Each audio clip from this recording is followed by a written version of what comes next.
En Nacho fa mesos que espera que li diguin quan començarà a cobrar les ajudes de la llei de dependència. Com ell, el 70% dels casos arrosseguen molt endarreriment de tramitació.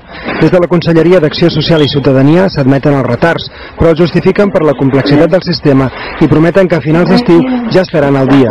Les associacions d'afectats consideren que els retards no són justificables. Jo penso que la gent està una mica decepcionada. Jo penso que s'havien creat, com he dit abans, des de mediàticament moltes expectatives i la realitat ha sigut una altra. Per això nosaltres li donem molta importància a que realment aquesta hi hagi una bona pedagogia de desenvolupament i que l'usuari s'informi com cal. Una de les queixes és que alguns serveis socials estan dient que les ajudes de la llei de dependència són incompatibles amb serveis com ara els centres de dia. Des de la Conselleria ho desmenteixen. Insisteixo, hi ha el decret de compatibilitats en el qual estableix que és compatible la prestació econòmica del cuidador no professional amb l'assistència en un centre de dia o bé amb hores d'atenció domiciliària. Hi ha unes 2.000 persones que ja cobraven ajudes i que amb la nova llei gairebé no se'ls augmentarà la quantitat per rebre. La Generalitat ha anunciat avui que aquestes persones cobraran com a mínim el 25% de la prestació, però en quedaran excloses les persones que ja rebien més del que els correspon amb la llei.